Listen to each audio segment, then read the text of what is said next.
March, April, May, June. Okay, so a little over 7 months. Rude. I feel like there's gonna be a lot of background noise in this video.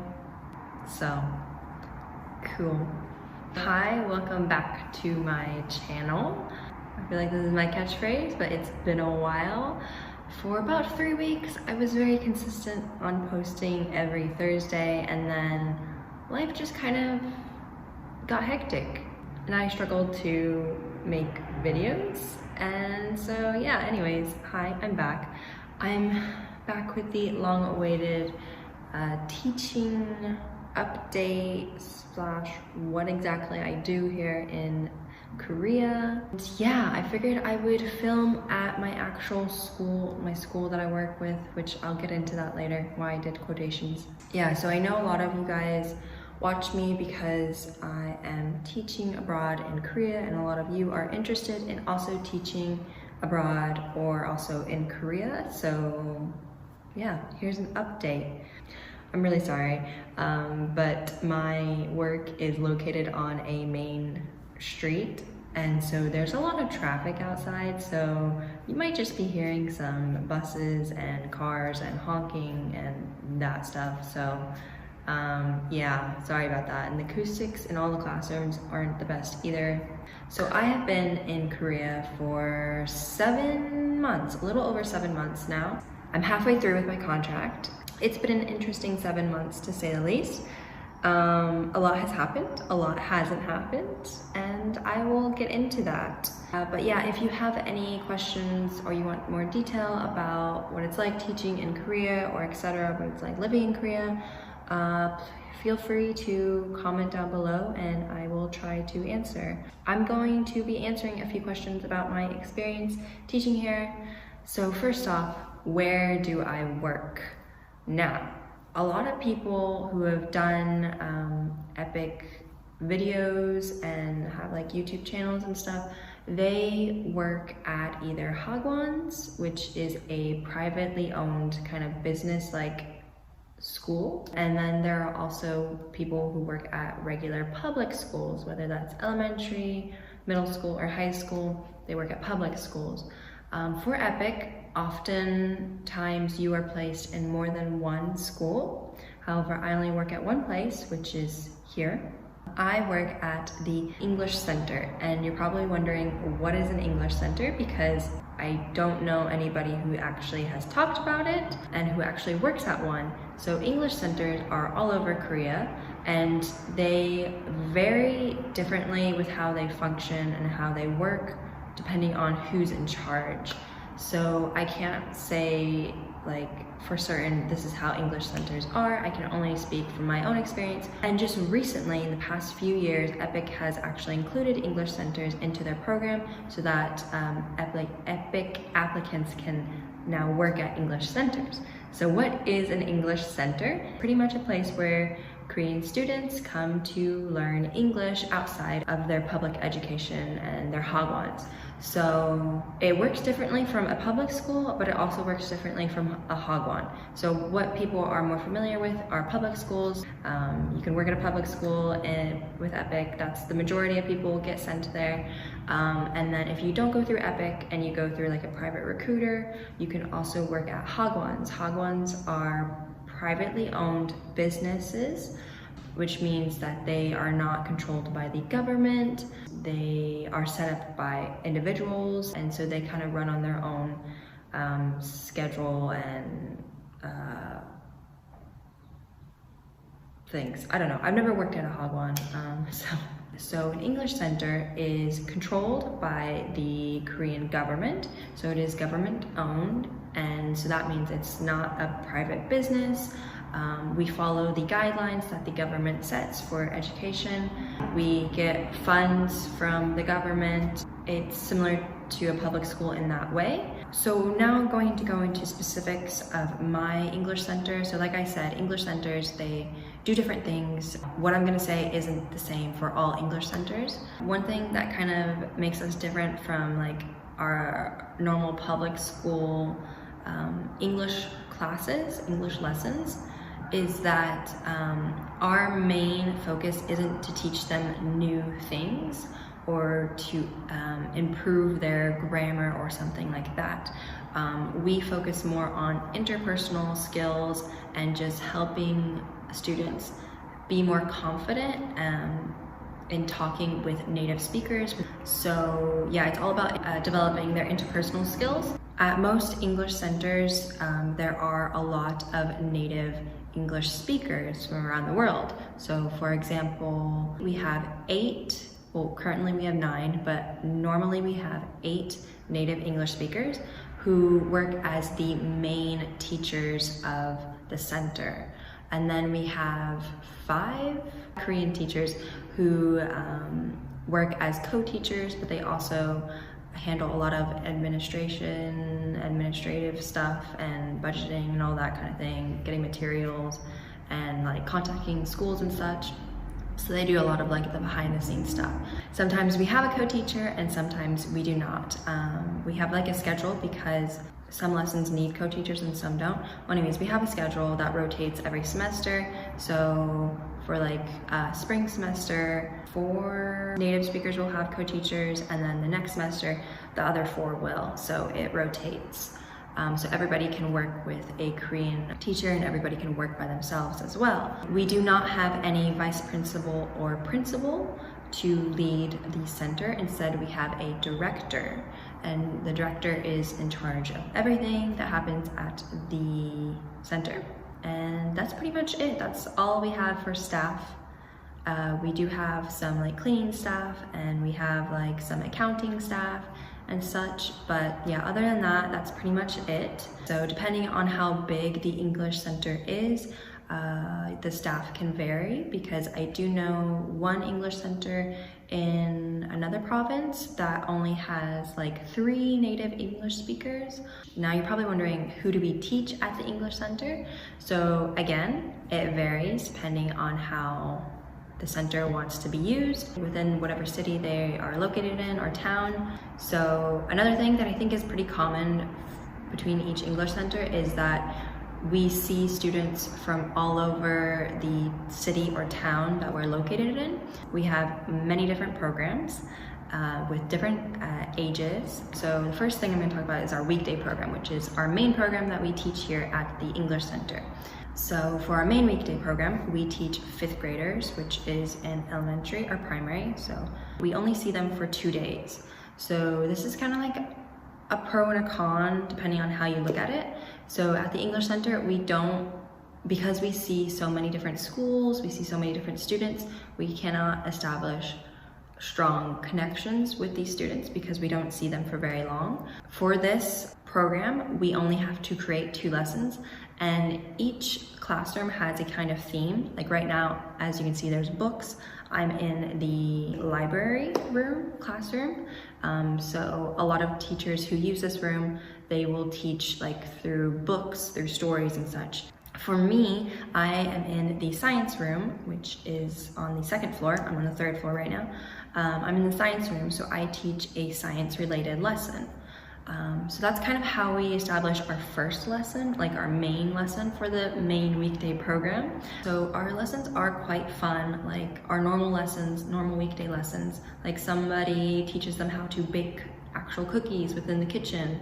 I do science experiments with them, and somebody does yoga with them. So it's all very like different and unique things lessons that you can't really do easily in public schools. And then we also have to create a second lesson for the 2nd day that we see the students. And for this, we have more freedom. We can create any lesson we want, any topic. For example, for me, for my 2nd lesson, I am doing a lesson over describing characters or describing the physical appearance of others. And the street is so noisy. I'm so sorry for that. Main weekday program, we see 5th graders for 2 days, and then we'll see another school the next 2 days, and it'll just be like that. So every 2 days we see a new school, we see new students, but we teach the same 2 lessons. So we really only have to create 2 lessons for our main weekday program, and that's quite easy because we don't have to like constantly be creating lessons However, we are able to kind of like tweak and perfect our lessons every time, so we can change things up. We have that flexibility. I think every month we have like the chance to like change our worksheets and change even like major parts of the lesson, etc. So anyways, that is our main weekday program, and that runs through most of the semesters. And then we have other programs as well, which will be a bit confusing. So we have another program that is coming up next week. It's actually starting next week, and it is with middle school, first year middle school. And so for this program, we teach for about 3 weeks, and again, we see a bunch of middle schoolers from different schools. So we only teach one lesson to the middle schoolers, and it is a themed lesson. So we're teaching them about jobs. So we all teach different jobs and etc. I am teaching about like volunteer jobs. Somebody is teaching about like working holidays. Somebody did like emergency jobs, restaurant jobs. So that's kind of what we teach the middle schoolers. And yeah, so we only have one lesson for that one, and that only runs for about 3 weeks, and we have it like twice a year. And that was one of the first programs that I actually was able to do, which I'll get into that later. So anyways, so that's our middle school first grader program. There's so many programs, it's gonna get very confusing. I'm still like a bit confused about it. So then we also have an after school program, which is also starting next week. So next week is gonna be hectic. Yeah, so anyways, after school. And so after school is a bit different from our main weekday program. We see the same level, so we see elementary 5th graders, but after school is a do I even know English? Debatable. After school is a volunteer program, which means that the students actually sign up. Whereas like the weekday program and the middle school program, that is mandatory. That's within their educational qualifications. That's within their school system, so they have to come here. And so for after school, it's a bit different because this is for students who actually want to improve their English. Our after school lessons are based off of textbooks that we buy. After school is the only time that we use textbooks. We don't use textbooks in any other program. We do create like workbooks, but that's like all of our worksheets together for the students, so just to be more organized. But yeah, we don't do textbooks here except for after school, and the after school textbooks are a lot shorter, smaller, because it's only for about a few weeks, like a little over a month, I think. I'm not entirely sure about how long we do each program because it's been a bit messed up with the whole COVID situation, which I will get into later. But anyways, moving on, we also have a new program. We have a week where we see elementary 3rd graders, and this is a completely new program. It started this year. But yeah, we got to teach one lesson to the 3rd graders. 3rd grade is when English is introduced into public schools within Korea. So they don't really know a lot. So our lessons were very, very different from what we do with the other students. So I did mine over colors. So teaching colors, I used the Rainbow Fish book, which was like one of my favorite childhood books, but anyways, that's besides the point. So we do that, and we only do that for about a week. I think we'll have another week this semester if things are calm here. The last program that we do is we do camps, and camps are also programs that the students sign up for. And we have a spring camp, a summer camp, and a winter camp, I believe. With camps, we work with 5th grade elementary, but then we also work with 1st grade middle school. So anyways, those are all the programs we do. So we do a main weekday program with 5th graders, then we do a middle school job program, then we do a 3rd grader program with elementary, and then we do after school, and then we do camps. Now let's go into my actual experience. As you could probably tell, I'm still kind of confused about like all the different programs and such, and that is because a lot of them have been canceled, or we just haven't been able to teach a lot of in-person. I started working here in March of this year. All of March was canceled.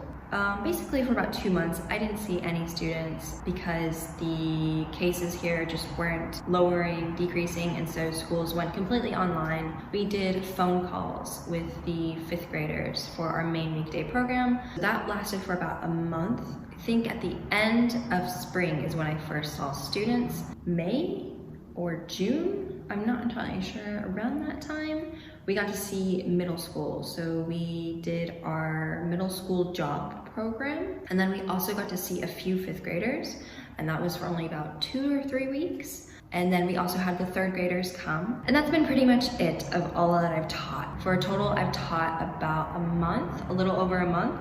And I've been here for 7 months. So the most recent thing that we had is we did have summer camp with our middle school. So that was a week, 2 weeks, I can't remember. It's been so long.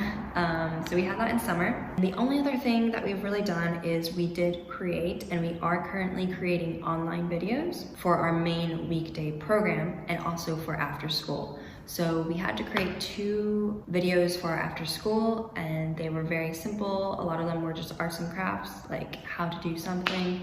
And then for our main weekday program, we turned our lessons into online video lessons. So I've taught 5th grade, main weekday, I've taught middle school jobs, I've taught middle school summer camp, and I've taught 3rd graders.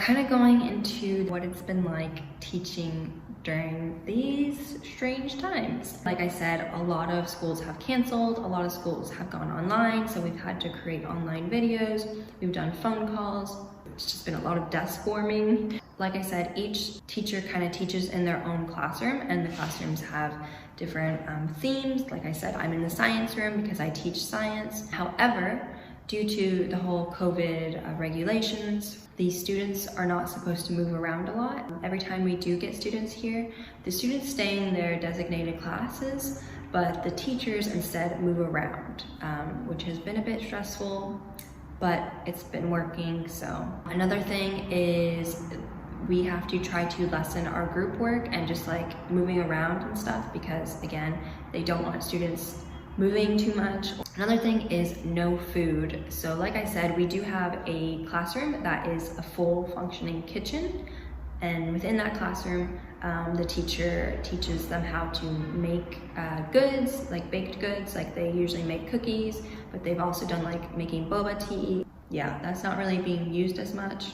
Another thing, we have to check our temperature every day when we come to work in the morning, but also during lunch or during our lunch break, we also have to check our temperature.